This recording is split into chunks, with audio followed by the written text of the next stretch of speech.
Hey, Rob Brown here on the Accounting Influencers podcast, part two in a couple of interviews we'll do with Richard Kopelman, CEO and managing partner of Aprio. Richard, great to have you on the show again. Great to be here. Thank you for having me again. Richard, we don't have many guests on twice, so congratulations on that. The Aprio story is pretty game changing. Just give our audience who haven't heard that first episode a quick 60 seconds of the Aprio story. All right. Aprio in 60 seconds or less. So 72-year-old overnight success, plodded along for quite a while. We did our first merger. We were 60 years old in 2007. And I guess we were 55 years old, 2007. We did our first deal. We did two. We took a hiatus. 2016, we changed the name from HAW, which stood for Habef, Arrighetti, and Win, to Aprio, which means head and heart. We created 31 fundamentals of behavior to back up the Aprio brand. Since then, we have taken the business from 70 million in revenue, which was in 2016, to 450 million of revenue going into 2024. That's 60 seconds of a lot of change. It is. And by the way, we went from one office, 350 people in Atlanta, to 2,100 people in 25 offices in the US, Philippines, and Medellin, Colombia. And you pretty much led the charge. You're something of a formidable personality. Would you say you're a pioneer? Oh, I would not say I'm a pioneer. I'm a great steward of our business. I have an amazing team that is on this journey. We're on this journey together. And I'm just doing what our founders set out to do, which was create opportunity for the next generation. Do you have a personal philosophy for success? Personal philosophy for success? My personal philosophy is stay positive and never give up. I'm not very good at taking no for an answer. Okay, so belligerent and stubborn then? I guess in British terms, yes. That's not a bad trait when you're leading a vision. Can I take that? I can just label myself. What'd you say? Belligerent and? Stubborn. And stubborn. Okay. We're going to take that. Belligerent and stubborn. That's going to be my new title. Well, the point is, as a leader, you can waver because there's so many voices speaking into the vision.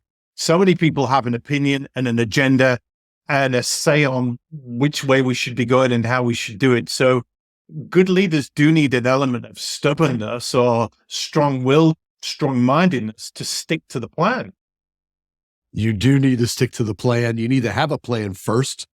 I find that a lot of people don't have a plan. We've had a very well-written plan since 2015 that we continue to update every year.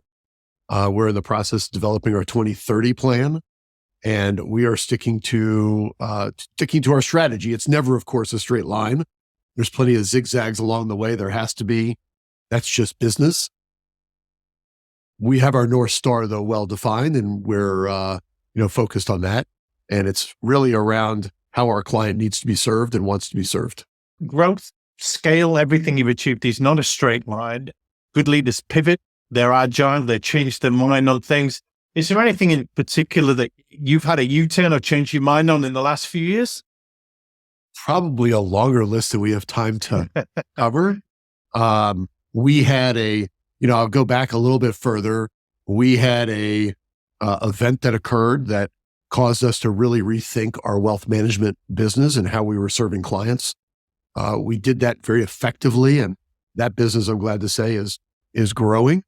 We, of course, have had businesses that we have started and gotten into, or service lines that we determined weren't the right fit, and we had to, lay those off. The West Coast entry for us was not something that was planned, but it was an opportunity that arose. The cultural alignment was phenomenal. The practices and the client fit was perfect. And although we were not focused on going to the West Coast at the time, we decided to charge forward. And we've gone from 0 to $30 million in the West region just in the last 18 months. Fortune favors the open-minded. That's where the opportunity comes. This is good. It goes with that growth mindset. We talked that on our other episode.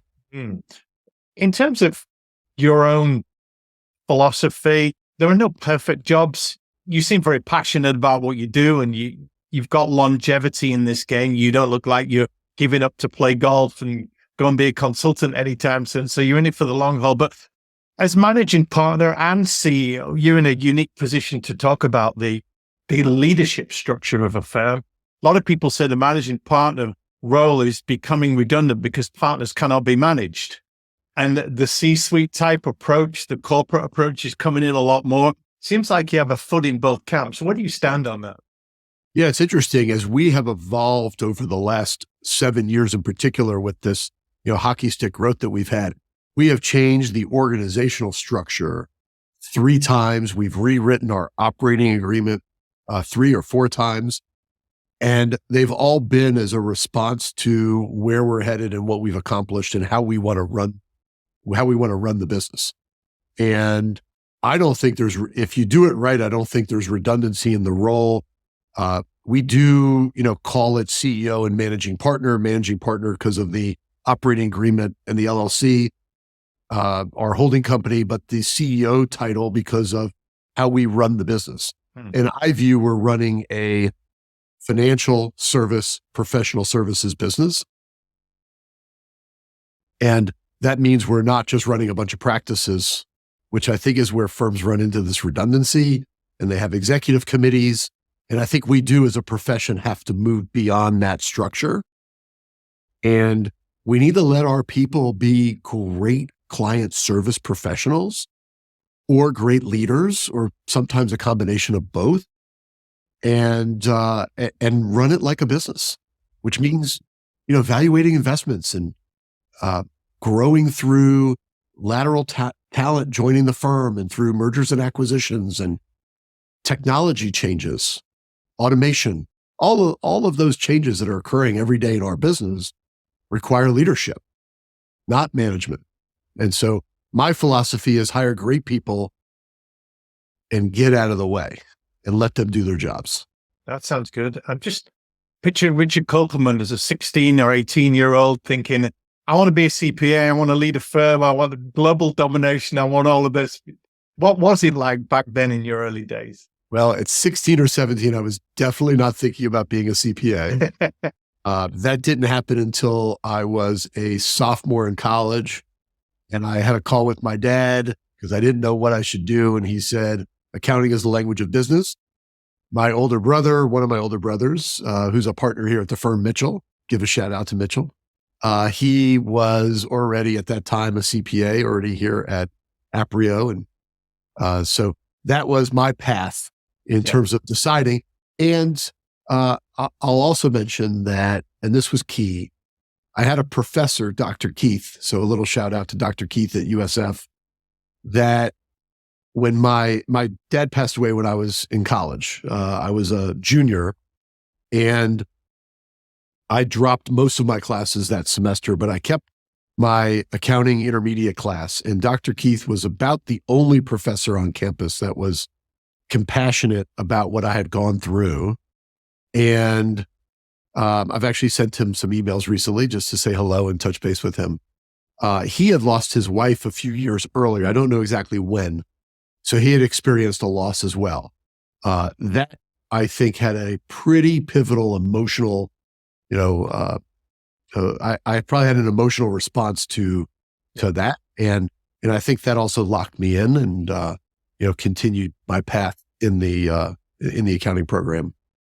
What would you say is the best piece of career advice you've ever been given? Well, initially it was get the CPA exam out of the way. That was pretty important. Well, I almost left Aprio once, and my critical career advice was to stay.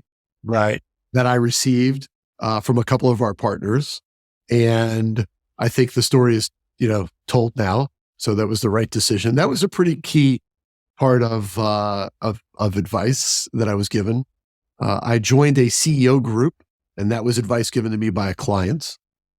That was pretty critical. I have lots of probably little tidbits. Like one time I was with a client and I said, why don't you show up at some of these events that we have? And he looked at me and he said, if it's that important, you are my accountant. You are going to call me and tell me what I need to know. And I think everything we need to know about client service is encapsulated in that statement. What's the biggest thing you're working on right now, Richard? Well, the biggest thing I'm probably working on right now is top secret, and I can't share it. What's the biggest thing you're working on right now that you can share?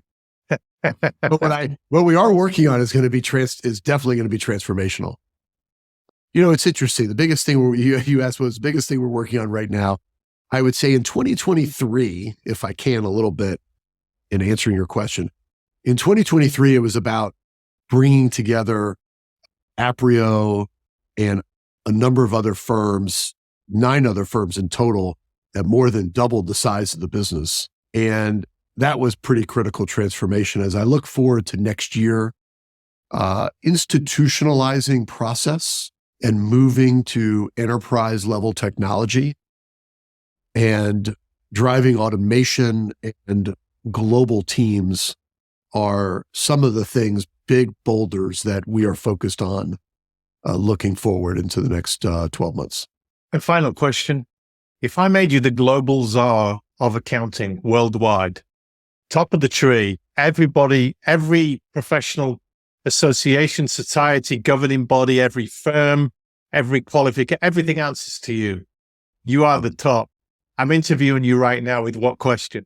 What would you sort out first? What would be top of your priority list? I don't even know how to answer that question. If I was the global czar of accounting, what would I do first? You'd have the chance to change anything you wanted. You'd have the chance almost to start from scratch or change anything because people would follow you. So, well, I'll give you something that is just, it's not possible. Can I give you the possibles? Well, the job's not possible. So you can certainly give me a suggestion that's not possible. You know, it would be amazing if we didn't have the restrictions that exist today in practicing globally. Sure.